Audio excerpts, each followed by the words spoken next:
Yang Bu Susi waktu itu tidak mau ada sesuatu terjadi sama anak-anaknya. Apapun yang diinginkan oleh kedua gadis yang sudah meninggal, dengan bisikan-bisikan yang tak lain memberikan sesaji. Ya intinya semakin menyesatkan Bu Susi. Dan ini memunculkan hal-hal yang lebih ngeri lagi. Ternyata bukan hanya dua sosok gadis itu, tapi ada perewangan yang ikut hadir juga, yang selama ini ternyata membantu usaha dari suaminya, yaitu usaha galon.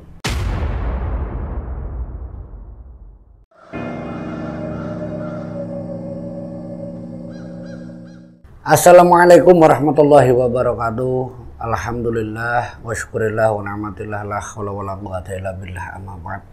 Jumpa kembali di channel Hikmah Misteri bersama saya Pak Ade.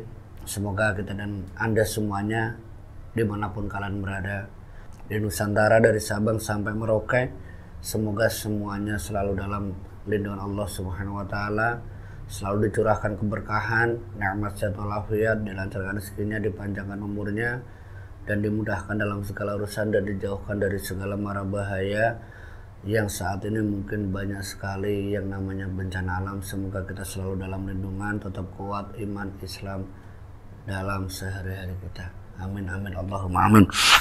Untuk kisah kali ini saya akan mencoba menceritakan kisah tentang air pemandi jenazah. Sebuah kisah yang datang dari salah satu keluarga pelaku yang menggunakan media perantara, yaitu air bekas pemandian jenazah. Tentang bagaimana seseorang yang ketika hidup dalam keadaan yang mungkin bisa dibilang sebenarnya tidak terlalu susah, tapi ketika pikiran atau keinginan yang di luar kemampuannya memaksakan seseorang dengan menggunakan jalan pintas. Dan seperti apa yang akan saya ceritakan dalam kisah Hikmah Misteri. Sebut saja di sini namanya Ibu Susi, yang menceritakan bagaimana kondisi suaminya, sebut saja namanya Pak Kadir. Selama kurang lebihnya 5 tahun, Bu Susi bersama Pak Kadir memang mengelola usaha air galon untuk menyuplai masyarakat sekitar. Tapi ada satu keinginan dari Pak Kadir yang mungkin itu sangat jauh di luar kemampuan daripada usaha galonnya.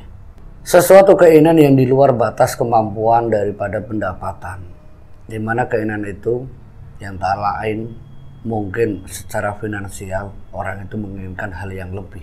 Sebenarnya itu wajar bagi Ibu Susi ataupun Pak Kadir dalam istilahnya yang mengangkat harkat derajat martabat mereka sendiri. Tapi semua itu dilakukan dengan jalan yang tidak pantas. Pak Kadir yang diceritakan oleh istrinya sendiri, yaitu Bu Susi, bagaimana dia menggunakan hal-hal yang sama sekali tidak masuk akal.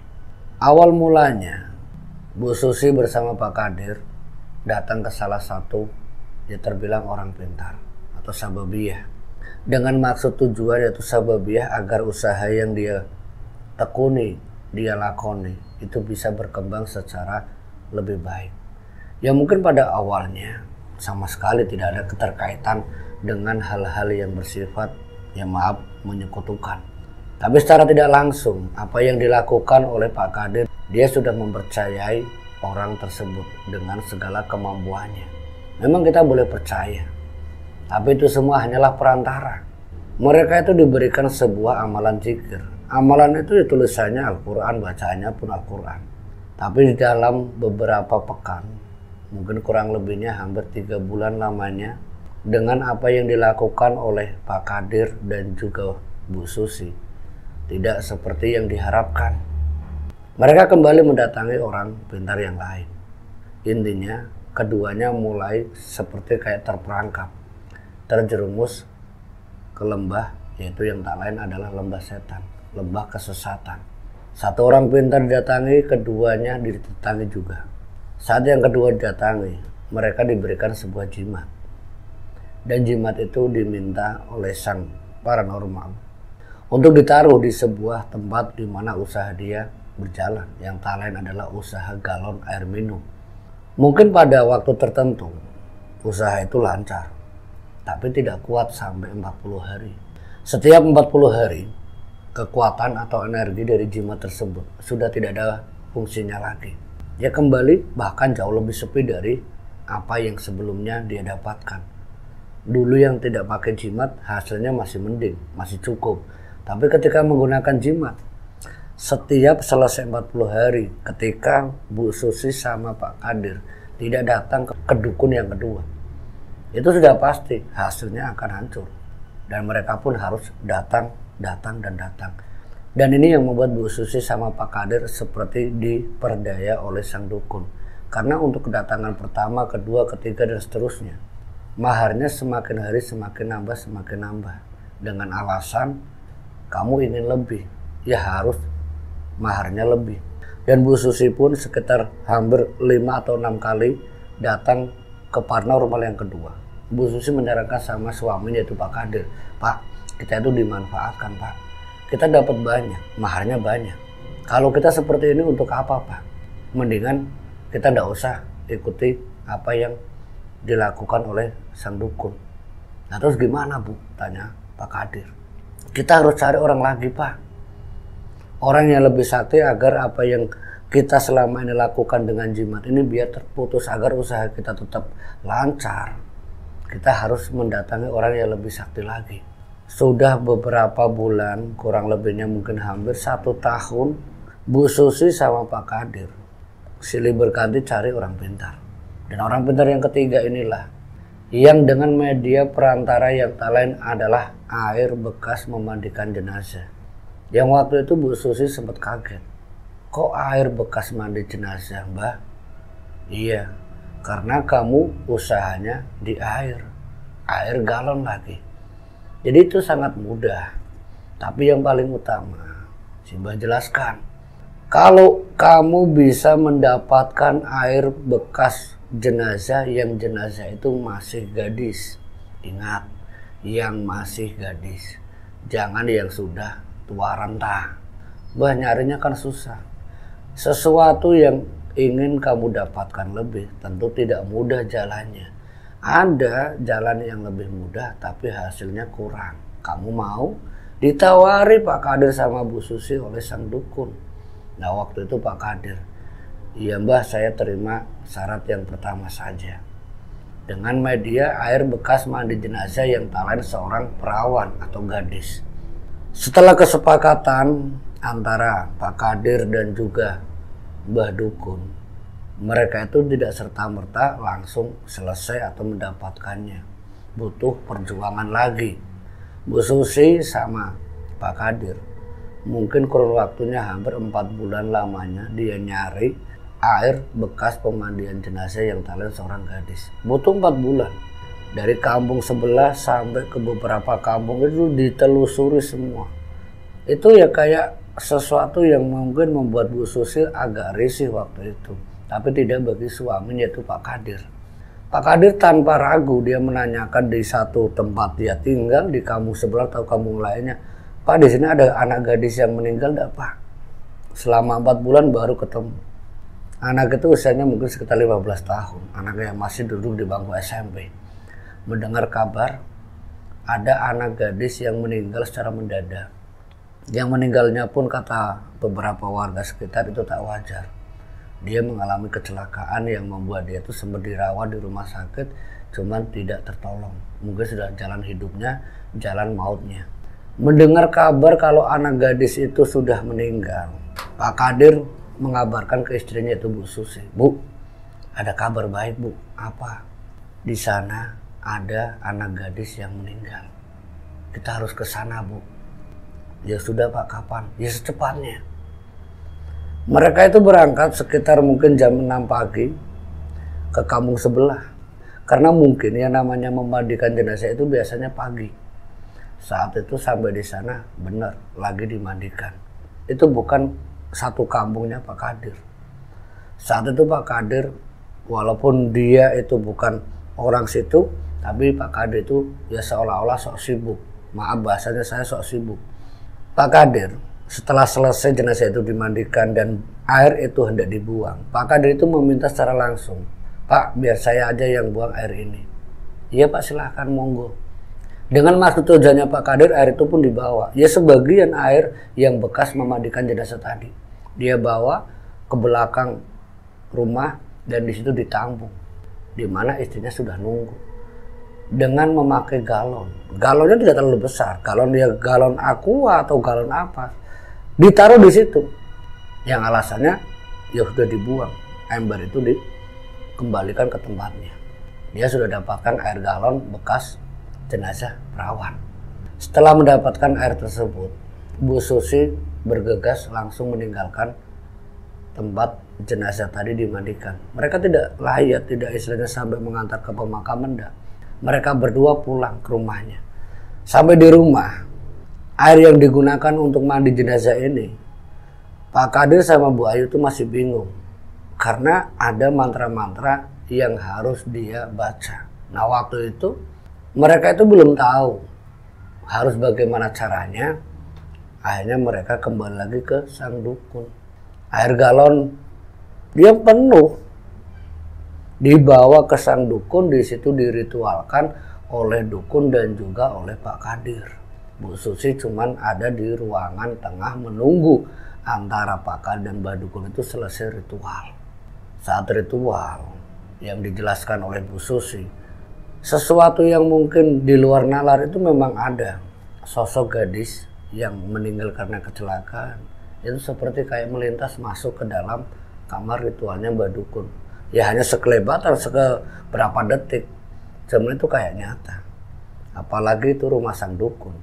Setelah masuk bayangan itu, tidak berselang lama Pak Kadir itu seperti kayak dia tertawa sendiri, kayak seneng banget.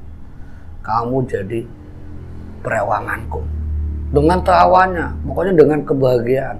Dan Mbak Dukun keluar menyampaikan ke Bu Susi, suamimu sudah sukses ritual. Campurkan air itu ke setiap penyulingan air yang akan digunakan untuk air minum para warga. Jangan sampai habis sebelum kamu dapatkan gadis yang meninggal lagi. Itu pesan dari sang dukun. Mendengar saran dari sang dukun, Bu Susi pun mengiyakan. Sementara air 1 galon itu waktu itu ya belum tentu antara ini selesai ada gadis yang meninggal lagi atau ini sudah habis tidak ada gadis yang meninggal. Waktu itu ditanyakan sama Bu Susi, Mbah, umpamanya misalkan air ini sudah habis, terus saya tidak bisa menemukan gadis perawan lagi, gimana Mbah? Si Mbah kan tadi sudah bilang sama kamu Bu Susi, jangan sampai habis kalau tidak mau celaka. Si Mbah berpesan sama kamu yang perempuan, jaga baik-baik air yang sudah diritualkan suami kamu. Nanti kalau kamu dapatkan air yang baru lagi, kamu bawa ke sini. Kalau kamu ingin ritual tak bantu, kata si Mbah. Tapi ada suamimu, biarlah suamimu saja yang ritual. Dalam percakapan tersebut intinya Bu Susi harus menjaga dan jangan sampai air itu habis. Sampai beberapa waktu setelahnya Bu Susi sama Pak Kadir pamitan dengan membawa air galon yang sudah dibaca mantra-mantra dan sudah diritualkan oleh Pak Kadir dan sang dukun. Sesampainya di rumah, Pak Kadir dan Bu Susi langsung bergegas untuk mencampurkan air tersebut dengan air galon di penampungan yang akan digunakan atau dijual oleh Pak Kadir dan Bu Ayu. Dan itu pun tidak terlalu banyak, mungkin antara 1 gelas atau 2 gelas saja, beberapa tuangan saja, dan ditutup rapat lagi, disimpan di dalam kamar. Setelah air itu tercampur dengan mantra-mantra yang dia baca setiap kali dia nuangin air itu untuk campuran di penampungan air galonnya. Dan hari itu pun ya memang spontan berubah, benar-benar berubah. Apa yang disampaikan dan diceritakan Bu Susi, seminggu, 2 minggu, 3 minggu, tepatnya setengah tahun, dia mampu beli motor tanpa mengurangi modal. Motor waktu itu mungkin harganya sekitaran ya antara 10-15 jutaan. Sesuatu yang luar biasa. Dan bukan itu saja. Dalam kurun waktu 1 tahun, ya memang tidak ada masalah, tidak ada hal-hal yang berkaitan dengan horor, itu tidak ada. Kata Bu Susi tidak ada, dalam 1 tahun itu tidak ada. Intinya apa yang dia inginkan itu sukses.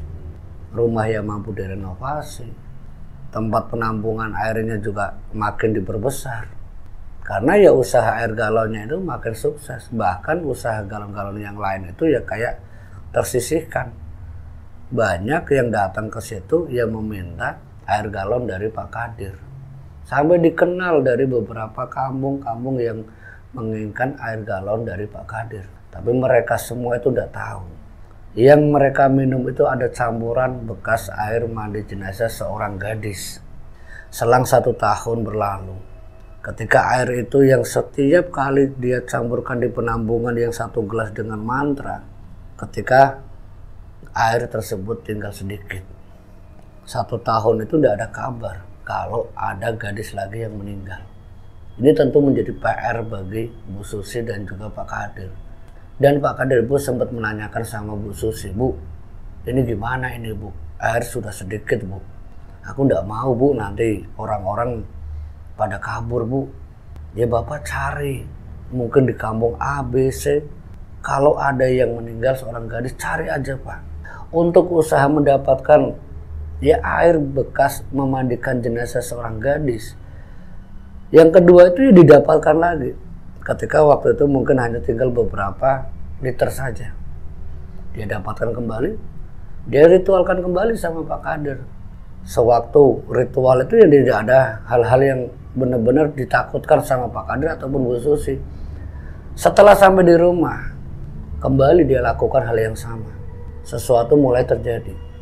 Antara air galon yang pertama dengan yang kedua itu beradu, saling disatukan. Saat itu Bu Susi dengan keluarganya yang tak lain adalah anak-anaknya, salah satu anaknya ini yang perempuan, yang saat itu usianya mungkin masih SMA. Dia tuh sering lihat yang berkaitan dengan sosok arwah gadis yang meninggal. Sampai Bu Susi pun ya antara ingin mengatakan jujur sama anaknya atau bohong. Karena yang dilihat anaknya itu bukan cuma sekali atau 2 kali. Sebut saja di sini namanya Putri. Putri menceritakan ke ibunya itu, "Bu Susi, Bu, di kamar ibu kok ada anak gadis yang sudah meninggal Bu." Karena Putri menceritakan ke Bu Susi itu bukan sekali atau 2 kali. Dia sering melihat bayangan kayak ada anak gadis yang wajahnya itu rusak. Nah Bu Susi teringat, itu anak gadis yang pertama meninggal karena kecelakaan. Dan air galon yang kedua, itu seorang gadis yang meninggal itu karena mungkin kayak penyakit yang rontok rambutnya. Dan itu juga dilihat oleh Putri. Bukan hanya wajah yang rusak aja Bu, tapi Putri pernah melihat ada sosok yang tidak punya rambut, wajahnya itu sangat kurus. Dan dia menatap Putri. Bu Putri langsung takut, lari terbirit-birit. Nah waktu itu ibu bapak tidak ada, adik-adik tidak ada. Putri sampai menjerit ketakutan dan tidak ada yang nolong Bu. Itu 2 kali. Dan yang paling menyeramkan buat Putri dan juga adik-adiknya, kalau di malam-malam tertentu, kadang malam Selasa, kadang malam Sabtu, suara tangisan kedua gadis itu yang sudah meninggal, yang air bekas memandikan jenazah keduanya, yang digunakan untuk media perantara penglaris usaha bapaknya. Anak-anaknya Bu Susi itu sudah mulai merasakan kalau di kamar yang digunakan menyimpan air galon itu sudah tidak nyaman bagi anak-anaknya Bu Susi. Mereka setiap kali masuk ke kamar itu bawaannya ketakutan. Sering kayak ada yang mengawasi. Tidak terbayang seorang perempuan, Putri dan kedua adiknya yang perempuan semua melihat sosok yang mengawasi. Itu bukan sosok gadis, itu bukan, tapi seperti ada perewangan yang lain. Dan adiknya yang paling kecil, yang usianya masih kelas 2 SD, itu sampai nangis sampai dia pingsan, kata Bu Susi. Pingsannya itu ya karena dia melihat 2 gadis sosok wajah yang sangat menyeramkan. Satunya tanpa rambut dengan wajah sangat kurus kayak tengkorak. Yang kedua wajah seorang gadis ia masih muda dengan wajah begitu rusak karena mungkin ya habis kecelakaan tadi. Sosok itu benar-benar menteror keluarganya Bu Susi. Bu Susi bingung harus berbuat apa. Dia mau ngundang praktisi takutnya ketahuan, mau ngundang dukun, nah tapi gimana nanti orang sekitar gimana. Sampai akhirnya Bu Susi ambil keputusan, ketiga anaknya Bu Susi diajak ke dukun. Dan dari sang dukun ini, anak-anaknya itu dikasih kayak air minum dan disuruh meminum semuanya. Kata sang dukun yang menjelaskan ke Bu Susi, agar anak-anak kamu tenang dan tidak diganggu oleh sosok yang membantu perawangan kamu. Dan saat itu anak-anaknya itu mulai paham, terutama yang paling besar yaitu Putri. Jadi selama ini ibu itu menggunakan jasa Simbah ini. Dan itu adalah awal mula Putri itu yang sedikit jarak dengan ibunya, agak jaga jarak. Jaga jarak yang dimaksudkan Bu Susi, Putri itu enggan lagi ngobrol sama ibunya. Karena Putri tahu itu adalah hal yang sangat salah. Sampai beberapa ungkapan dari Putri itu keluar untuk Bu Susi. Bu, ibu didik Putri sampai sekolah kayak gini, ngaji tiap hari, tapi ibu sendiri melakukan jalan pintas, jalan sesat. Untuk apa, Bu? Ibu kan tahu ini salah. Tapi nak, ini semua kan demi kamu, demi adik-adik, demi bapak. Bapak kan usahanya cuma air galon, nak. Kalau bapakmu tidak menggunakan jasa sang dukun, apa mungkin kamu bisa sekolah naik motor? Dulu kamu masih ingat jalan kaki nebeng sama temen. Ini yang membuat ibu itu kadang miris ngelihat kamu setiap kali sekolah kadang terlambat. Ya karena ndak punya motor. Sepeda kamunya ndak mau karena jaraknya jauh banget katanya. Sementara angkot kadang tidak nentu jamnya.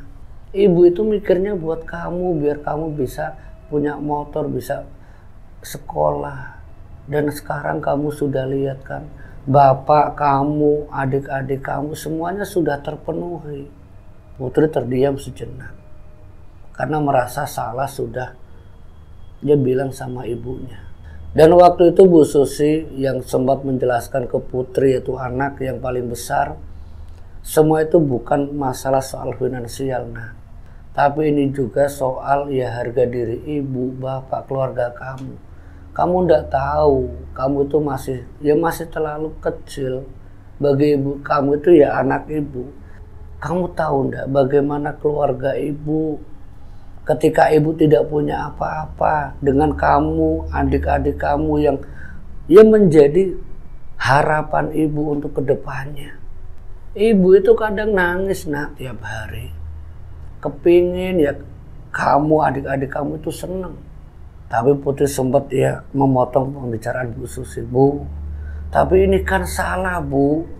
Ini jalan sesat, Bu. Ya terus gimana?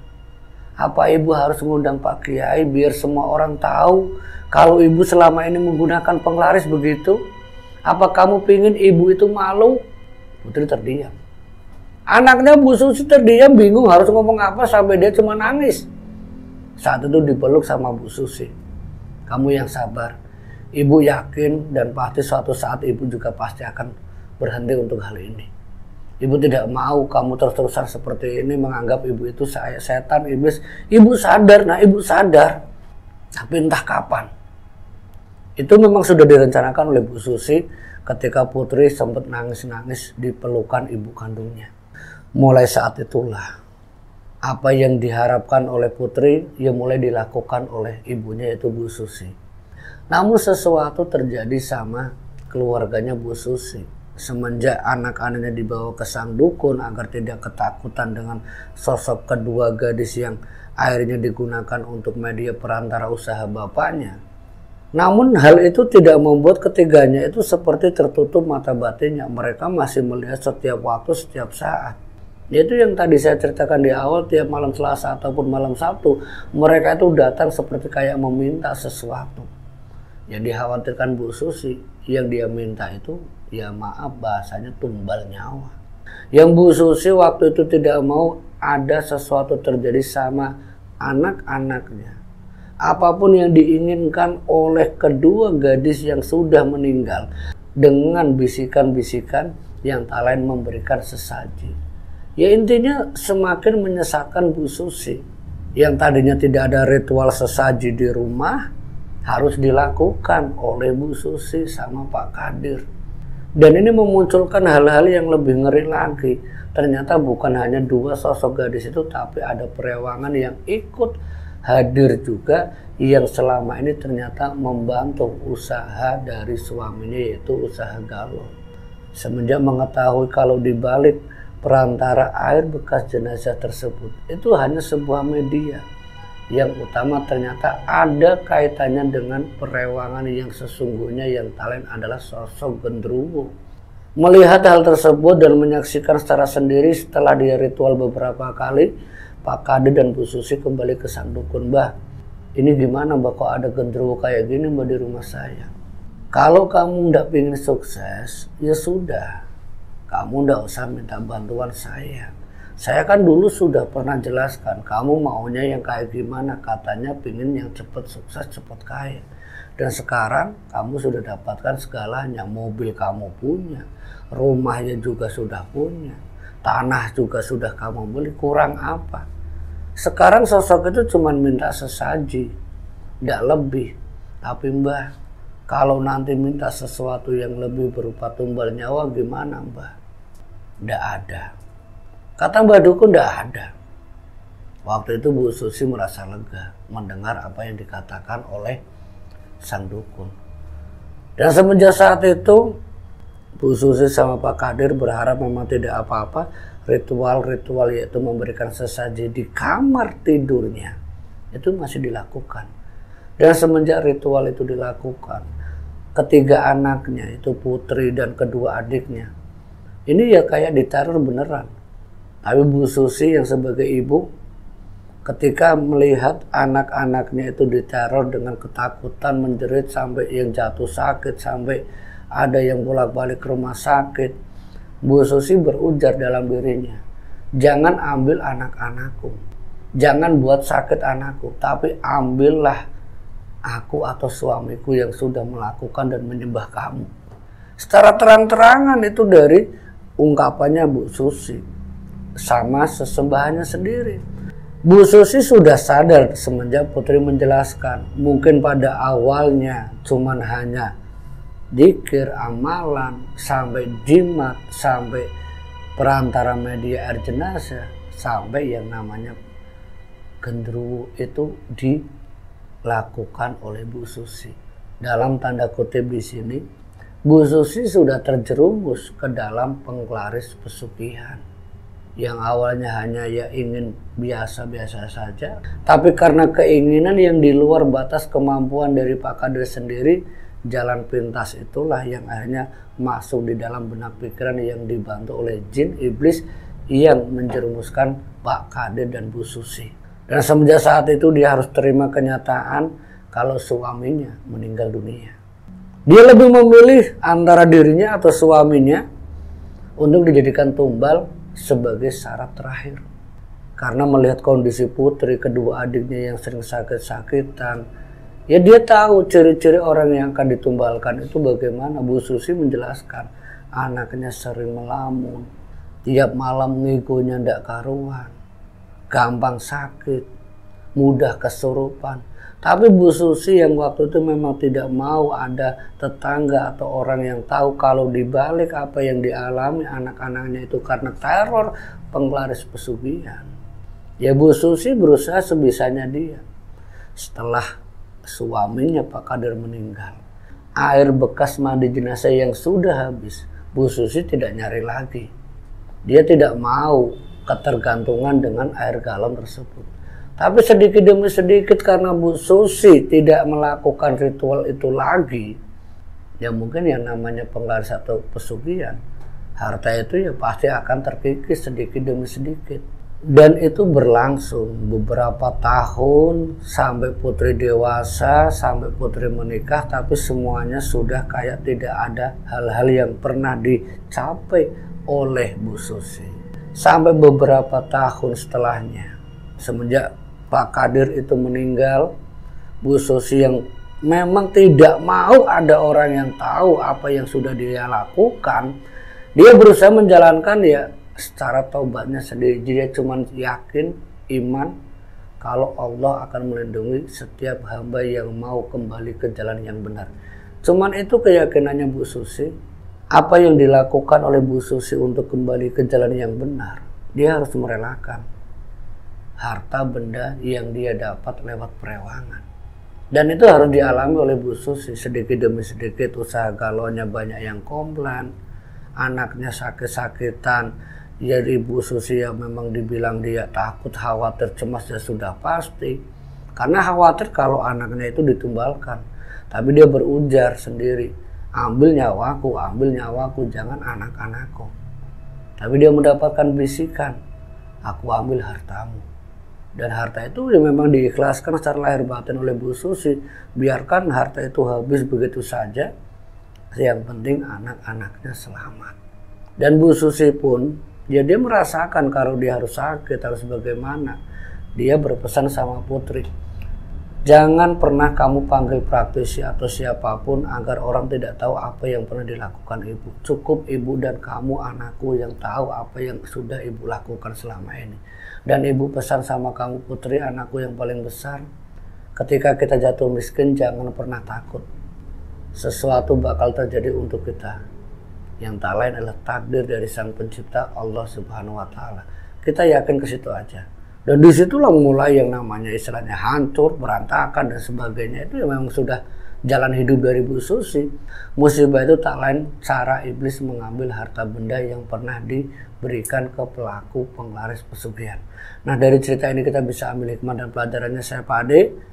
Akhirul kalam, wassalamualaikum warahmatullahi wabarakatuh.